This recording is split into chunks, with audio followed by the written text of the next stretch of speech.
favor, abra comigo agora lá no Salmo 17.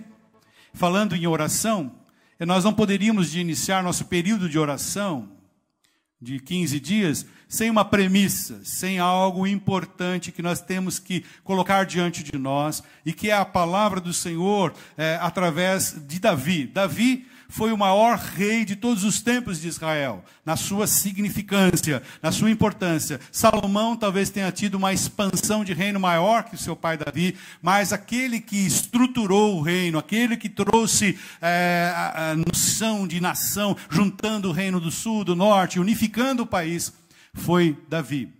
Davi, ele é, na palavra do Senhor, a meu ver, esse aqui é bem particular, a segunda pessoa mais significativa da palavra de Deus. O segundo personagem mais significativo da palavra de Deus. O primeiro é o nosso Senhor Jesus Cristo. É aquele de quem a palavra fala, desde Gênesis, o cordeiro morto, até Apocalipse, né? O noivo que vem buscar a noiva e que vai reinar para todo sempre. Tirando o nosso Senhor Jesus Cristo, Davi é a pessoa mais expoente, a pessoa mais brilhante de toda a palavra de Deus. Há vários textos que falam sobre ele. E ele foi tão importante para a vida de Israel e para nós como cristãos, que ele nos deixou modelos, nos deixou fórmulas de adorar a Deus, maneiras de adorar a Deus, jeito de estar na presença de Deus. Ele foi autor de pelo menos 73 dos 150 salmos que nós temos na palavra de Deus. Ele foi aquele chamado homem segundo o coração de Deus, está em Atos 13, 22, quando Samuel vai à casa do seu pai Jessé para ordenar o novo rei de Israel, uma vez que Saul havia sido rejeitado por Deus. O Senhor diz: vá até aquele lugar que eu vou levantar ali um homem segundo o meu coração. Davi é um homem segundo o coração de Deus. E todos nós sabemos um pouquinho da biografia de Davi, que não foi absolutamente um homem inerrante. Ele teve pecados, até pecados grotescos, como adultério e assassinato. O caso de Batseba, né? Ele, apesar da sua vida oscilante, né? Um homem muito apaixonado pela vida, ele foi chamado um homem segundo o coração de Deus. Ele nasceu em Belém, onde Jesus nasceria 1000 anos depois. Ele é da mesma tribo de Judá, onde Jesus nasceu. Quando a palavra fala de restauração de um tabernáculo, a palavra não fala de restauração do templo de Salomão. Não fala da restauração do tabernáculo de Moisés, aquele primeiro tabernáculo que foi construído na saída dos hebreus do Egito, naquela peregrinação de 40 anos pelo deserto. Não fala da restauração daquele tabernáculo. Não fala da restauração do templo de Herodes. Não fala da restauração de nenhum templo. Mas fala que nos últimos dias o Senhor restauraria o tabernáculo caído de Davi. E quando nós estudamos um pouquinho sobre o tabernáculo de Davi, ele era extremamente simples, e dentro deste tabernáculo só tinha um móvel. E esse móvel chamava-se a Arca da Aliança, que é a presença de Deus. Então o que o Senhor quer fazer nos últimos dias não é restaurar o templo de Salomão. O templo de Salomão é bom para fazer romaria. Pega um ônibus aqui, vai lá, paga dinheirinho, entra lá, conhece. Mas não é esse templo que Deus está restaurando. Quem pode dizer amém? É o templo da simplicidade, é o tabernáculo da proximidade, é o tabernáculo da intimidade com Deus. Esse tabernáculo ficava ali, de fácil acesso a todas as pessoas que não podiam ainda entrar, mas podiam chegar muito perto. Diga comigo, muito perto. Esse é o propósito do tabernáculo de Davi. Uma tenda simples, mas com algo muito precioso dentro dele. Foi Davi que teve a visão celestial da adoração de 24 horas. Ele que estabelece músicos para as 24 horas do dia e da noite estarem ali diante do Senhor, adorando ao Senhor, porque Ele é bom, porque a sua benignidade dura para sempre.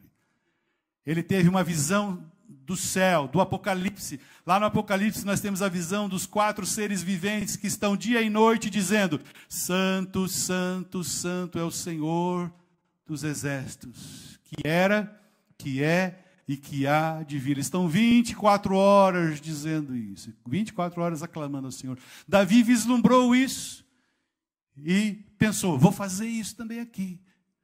E ordenou lá aos cantores 20 turnos de 24 horas. E nunca cessou, a partir de Davi, a música diante de Deus. Davi, ele foi um grande luthier. Diz a palavra que ele construiu mais de 10 mil instrumentos musicais. Quer dizer, na verdade, não ele, mas, obviamente, ele mandando fazer. Ó. A gente entende assim, né? Então, ele se preocupou com a questão da adoração.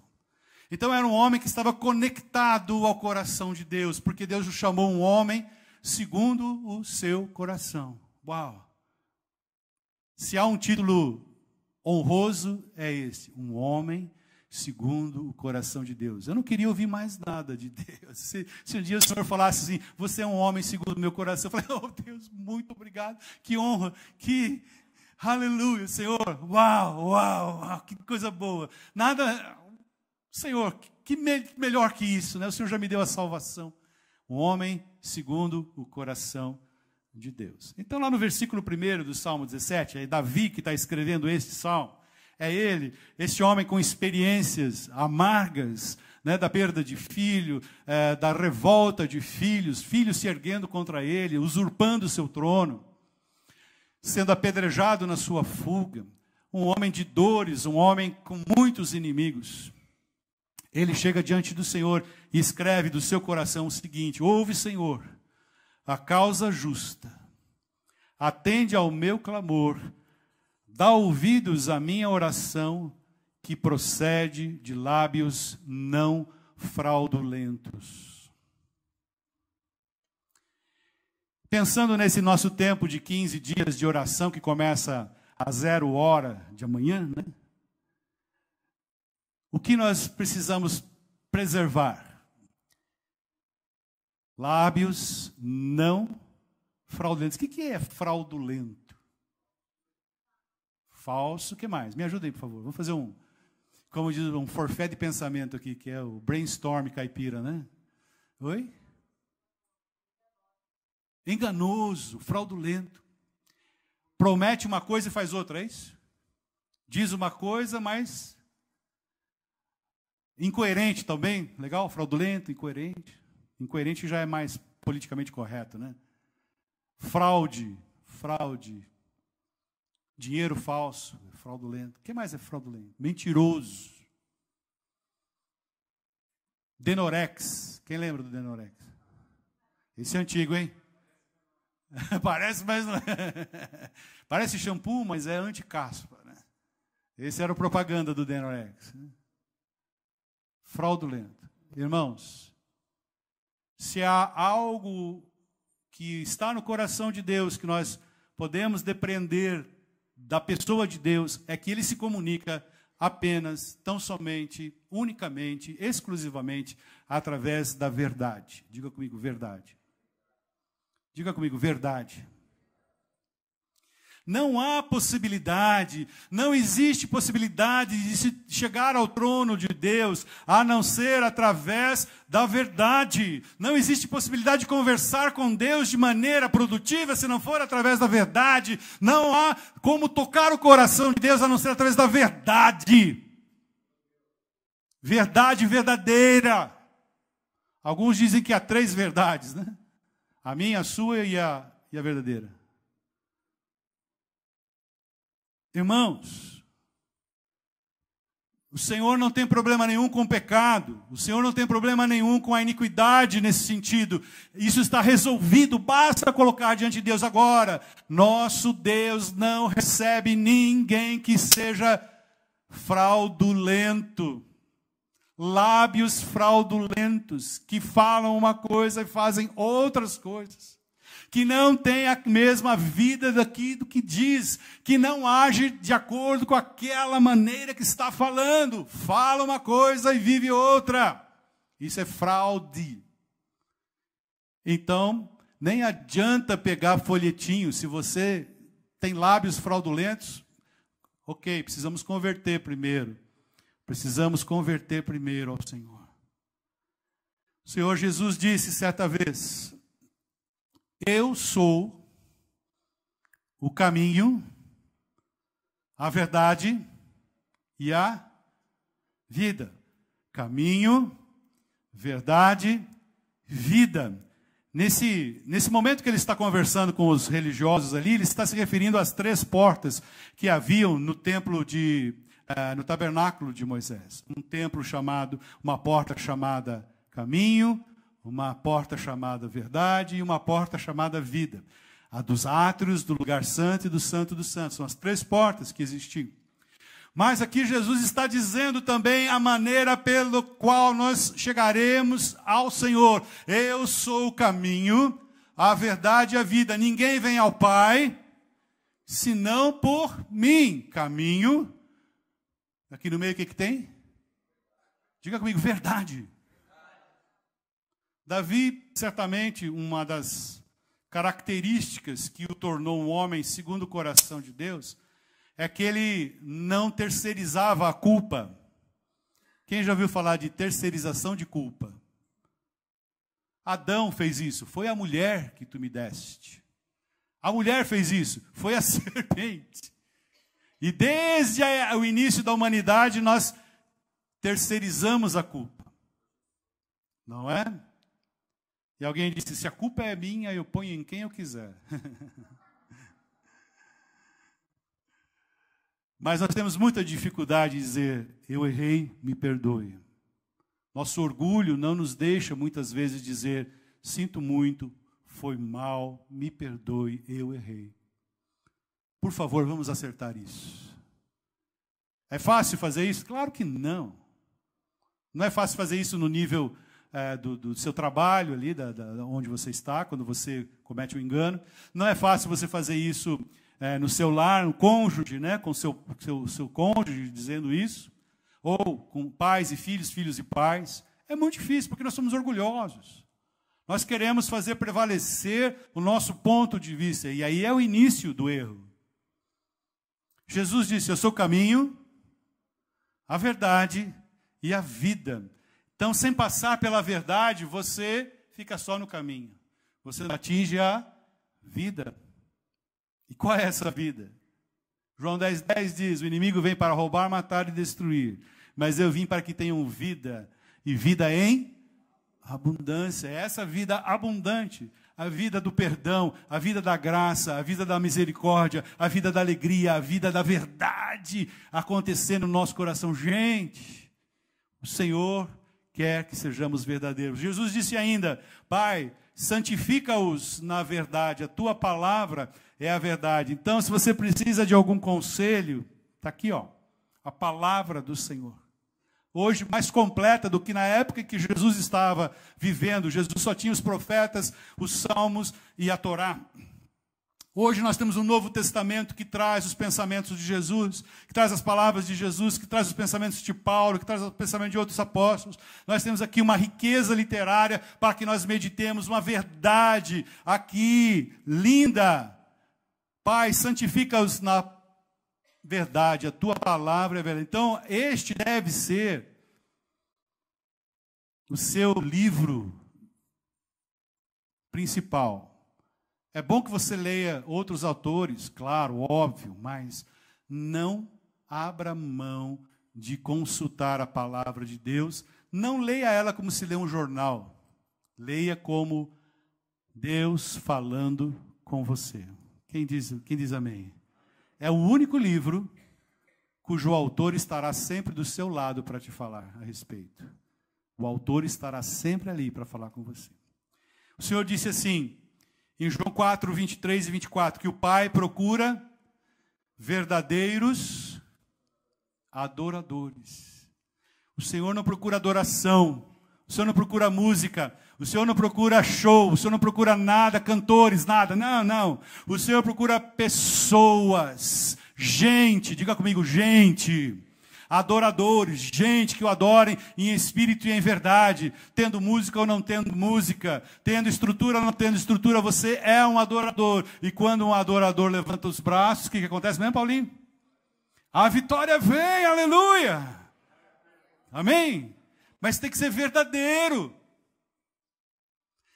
Isso joga a religiosidade, que quando a gente fala religiosidade, a gente está querendo dizer formato, jeito, forma, costume. Não que costume seja mal em si, mas as pessoas às vezes fazem as coisas de Deus por inércia. Estão acostumados a vir ao culto domingo à noite, domingo de manhã, quarta-feira. Estão acostumados a fazer aquilo. Estão acostumados a orar na hora da refeição. Jesus, obrigado. Amém. Criança que ora gostoso na hora do almoço, né? Jesus, papá, amém. Legal, esse é bacana. O Senhor está falando de verdade, de algo mais intenso, de algo mais próximo, de algo pessoal de fato.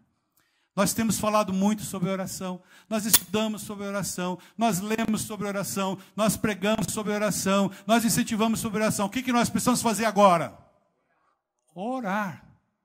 O que nós precisamos fazer agora, irmãos? Orar. Você está tendo agora uma oportunidade de exercitar isso. Coloque seu coração amplamente na presença do Senhor. E que, primeiro quesito importante, seja verdadeiro. Verdadeiro. Verdadeiro. Eu me lembro que uma época da minha vida, eu fiquei escorregadio na presença de Deus. Sabe crente escorregadio? Aquele que a palavra vem, mas ele, opa, não é comigo. O Senhor falando, ele, opa, não é comigo não. O Senhor, até que um dia Deus me catou de jeito. Teve misericórdia de mim. Deixa eu tratar com esse rapazinho aí. Eu era um rapazinho naquela época. E ele começou a trabalhar no coração. Eu me achava, né, porque sabia tocar um pouquinho, sabia cantar um pouquinho e tal, e eu chegava no culto e dizia, sem mim nada podeis fazer. Músico, né? Músico. Então, a presença de Deus vem por minha causa. Aí o Senhor me leva para um deserto e começa a tratar o meu coração. Que coisa boa que é isso. Quando o Senhor diz, olha, rapazinho, nada do que você faz é importante para mim. Nada. Mas você é importante para mim. Mas, Senhor,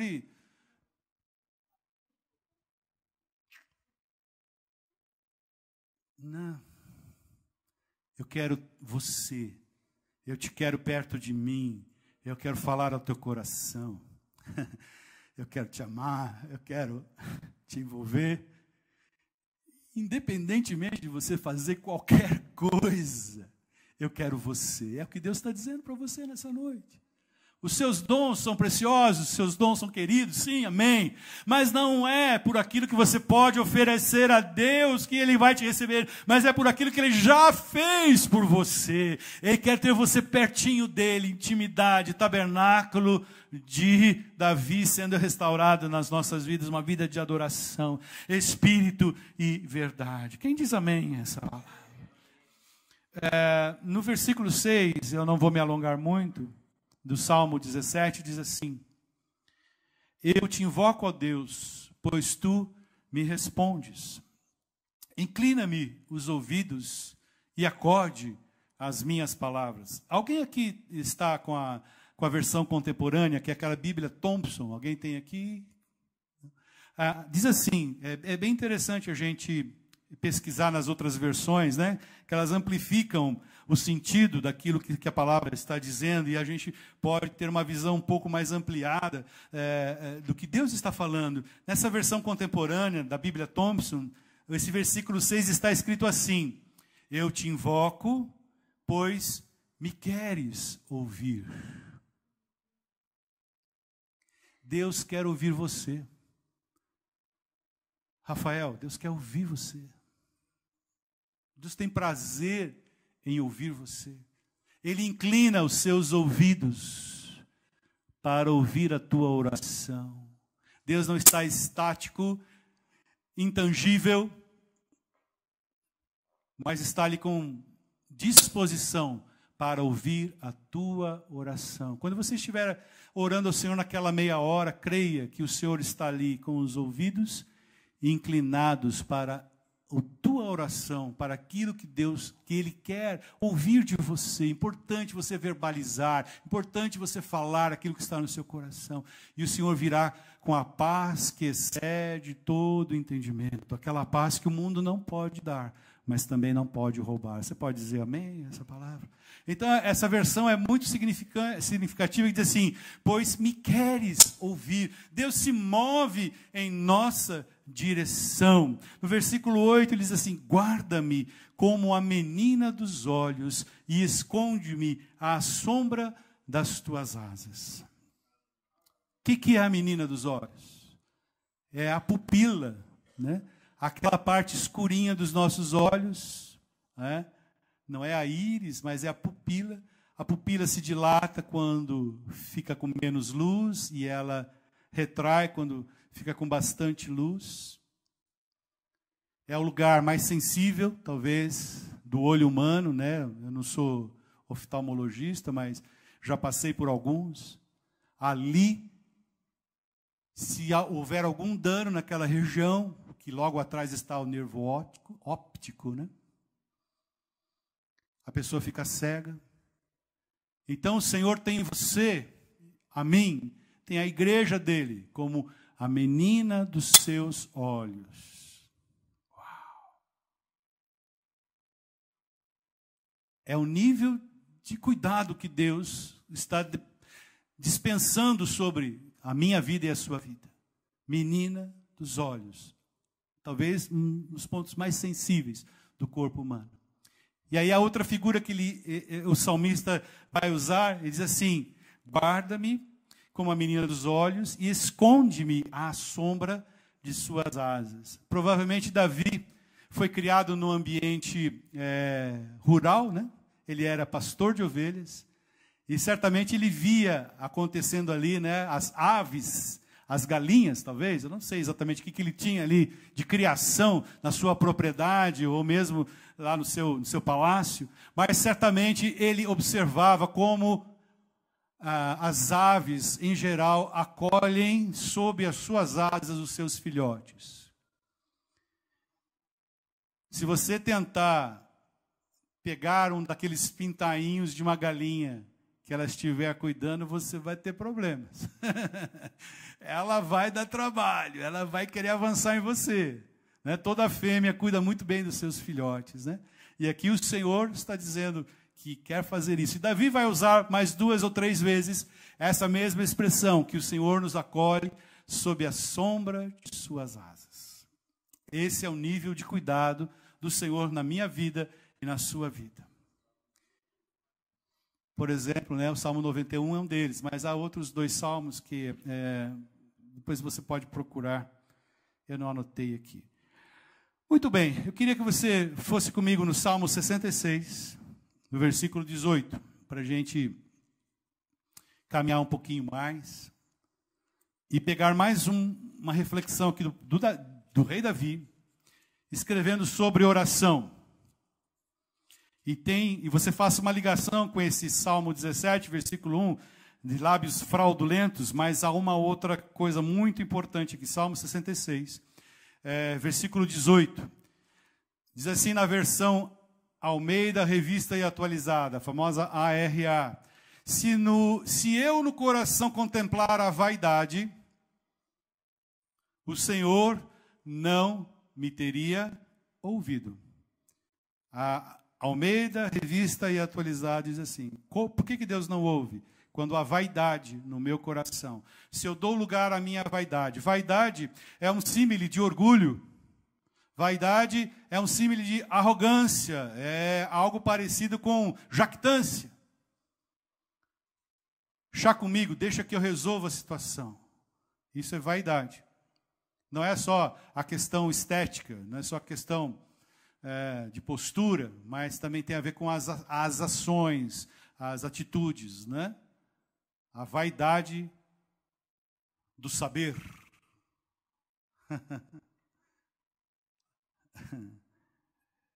Paulo vai tratar sobre isso lá em Efésios, dizendo assim: aqueles que ficaram entenebrecidos pela vaidade do saber, sabem tantos que se tornam treva. Né? Então, vaidade de todas as formas. Se eu no coração contemplar a vaidade, o Senhor não me teria ouvido. Aí eu fui pesquisar em outras versões.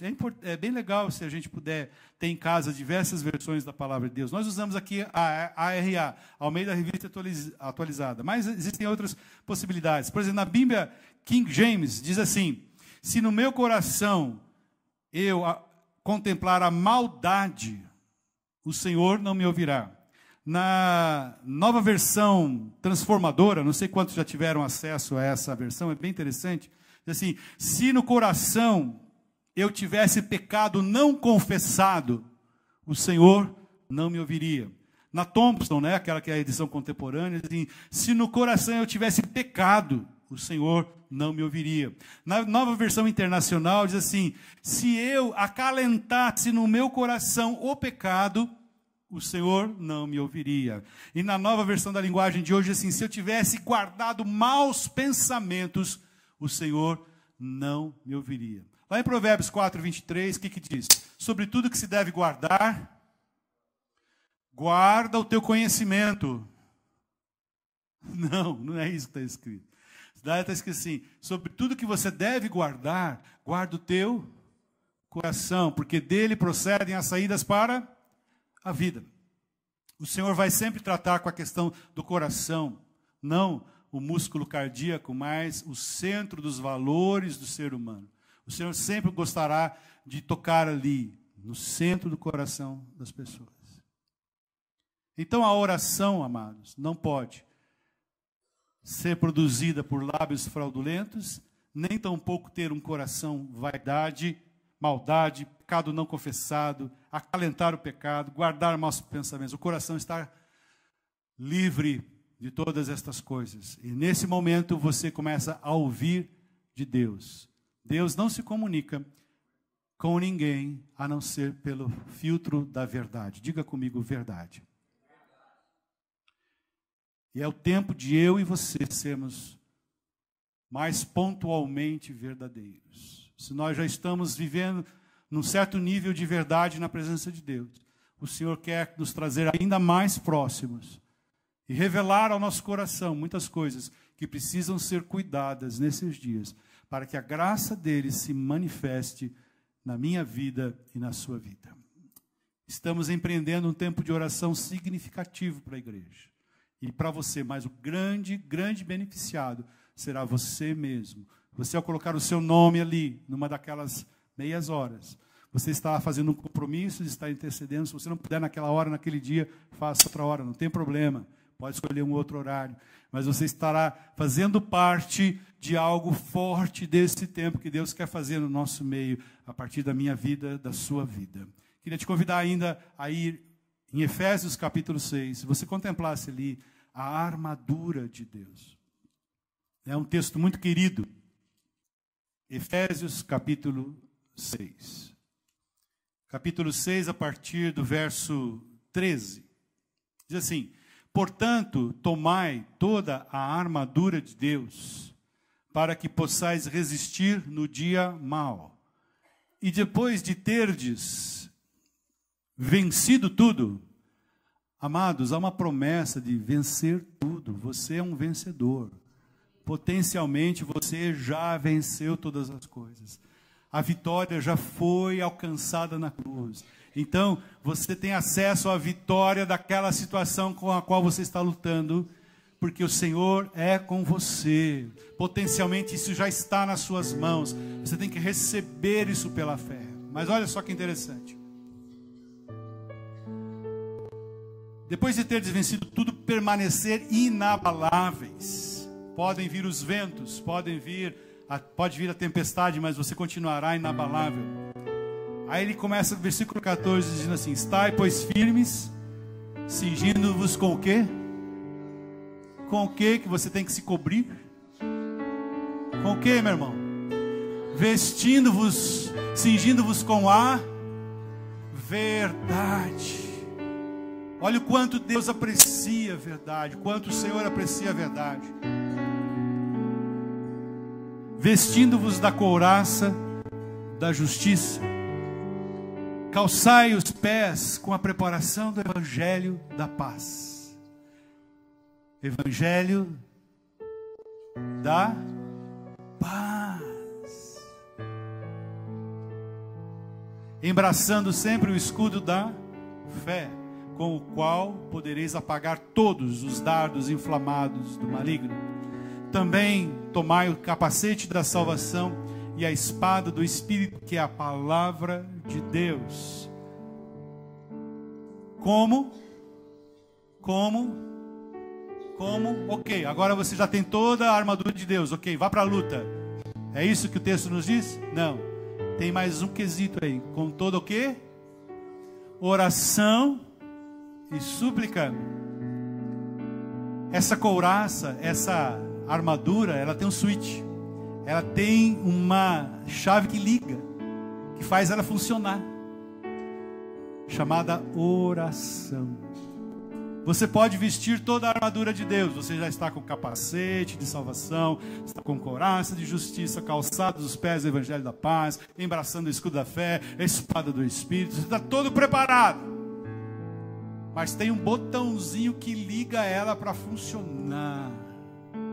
Como chama esse botãozinho? Oração e súplica. Oração e súplica. Se você não orar e suplicar, essa armadura não funciona. Você vai apanhar até ficar roxo.